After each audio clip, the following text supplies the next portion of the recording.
সালামু আলাইকুম রহমতুল্লাহি ওয়া বারাকাতুহু।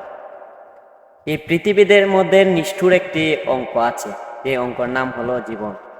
আর সেই জীবনের হিসাব আপনি যে সূত্রই প্রয়োগ করেন না কেন, সেই জীবনের উত্তরটাই হবে মরণ। আপনাকে একদিন মরতে হবে, আমাকেও একদিন মরতে হবে, সবাইকে একদিন মরতে হবে। 365 দিনে হয় 1 বছর। আপনি এই পৃথিবীতে কত বছর বাঁচবেন? 60 বছর, 65 বছর, 21,000 দিন, 20,000 দিন, 22,000 দিন, এর উপরে আপনি বাঁচবেন না, কারণ মানুষের হায়াত দিন দিন কমে যাচ্ছে। তাহলে আপনি আপনার জীবনের হিসাবটা মিলিয়ে দেখেন, আপনার যদি 20,000 দিন আপনার হায়াত থেকে থাকে, তাহলে আপনার 20,000 দিনের মধ্যে কতটুক দিন আপনার কাছ থেকে চলে গেছে। আপনার সেই দিনের মধ্যে আপনার নির্দিষ্ট একটা রিজিকের একটা মেয়াদ আছে, সেই মেয়াদটা একদিন চলে যাবে। আপনার হায়াতের যে দিনগুলো আছে, সেই দিনগুলোর একটা মেয়াদ আছে। আপনার দিন দিন হায়াত বাড়ছে না, আপনার দিন দিন হায়াত কমছে। আপনি দিন দিন কবরের দিকে অগ্রসর হচ্ছেন।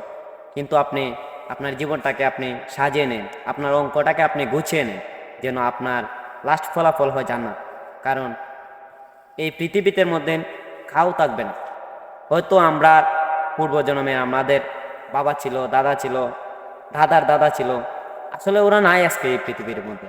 এই পৃথিবীর মধ্যে অনেক ক্ষমতাবান ব্যক্তি ছিল, অনেক অনেক শক্তিশালী লোক ছিল, কিন্তু তারা আজকে এই পৃথিবীর মধ্যে নাই। তারা এই পৃথিবী ছেড়ে চলে গেছে। আমাদের সবাইকে একদিন এই পৃথিবী ছেড়ে চলে যেতে হবে, এই অন্ধকার কবরে। আমরা আসলে এই কবরে যাওয়ার আগে আমরা কি নিয়ে যাব, কি নিয়ে আল্লাহর কাছে দাঁড়াবো? কাল হাসরের ময়দানে আল্লাহ যখন ঝাড়া ঝাড়া করে হিসাব নেবেন, তখন আমরা কি দিয়ে হিসাব দিব? আসলে আমরা অনেক আছে, আমরা গুনাহ করে হতাশ হয়ে যাই যে আমরা আমাদের জীবনে অনেকগুলো গুনাহ আছে, আমরা কিভাবে জান্নাতে যাব, আমরা কিভাবে ক্ষমা পাবো? আল্লাহ বলছেন, তোমার তোমার বান্দা, তোমার গুনাহ যদি হয় পাহাড় পরিমাণ, আমি আল্লাহর দয়া হলো আরশ পরিমাণ। আপনি যতই গুনাহ করেন না কেন, আল্লাহর কাছে যদি তওবা করে ফিরে আসেন, আল্লাহ ক্ষমা করে দিবেন। আল্লাহ বলছেন, আল্লাহর কোনো বান্দার দমটা যদি কণ্ঠনালীতে আসার আগ পর্যন্ত আল্লাহর বান্দা ক্ষমা চায় আল্লাহর কাছে, আল্লাহ তার বান্দাকে ক্ষমা করে দেবেন। কিন্তু আমরা অনেকে বলি যে আজকে না কালকে না, আমরা একদিন পর একদিন পর পর মানে তওবা করব। কিন্তু কখন যে কার কাছে মালাকুল মউত আরজাইল এসে পড়ে কেউ বলতে পারে না। কিন্তু আমরা তওবা কখন করব? আমরা তওবা কারবো বলে আমরা মানে দিন দিন ফিরে যাচ্ছি। মালাকুল মউত যখন আরজাইল আমাদের সামনে আসবো, তখন কিন্তু আমাদের আর তওবা করার মতন সুযোগ থাকবে না। কারণ মালাকুল মউত রে দেখার মাত্রই আমাদের দেহ থেকে 360টি রক্ত আস্তে আস্তে করে ছিঁড়ে যাবে।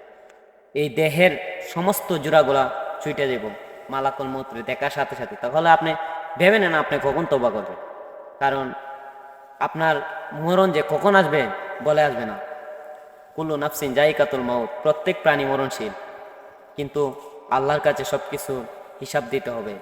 1 সেকেন্ডের সময় হিসাব আল্লাহর কাছে দিতে হবে। কিন্তু কিভাবে দিবেন, কি নিয়ে আপনি কবরে যাবেন, সেই কথাটা একটু ভাবেন প্লিজ।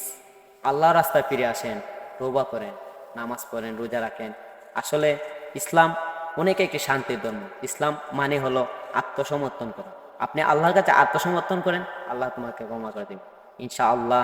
কথাগুলো বুঝার এবং আমল করার তৌফিক যেন আল্লাহ সবাইকে দেন, আমিন।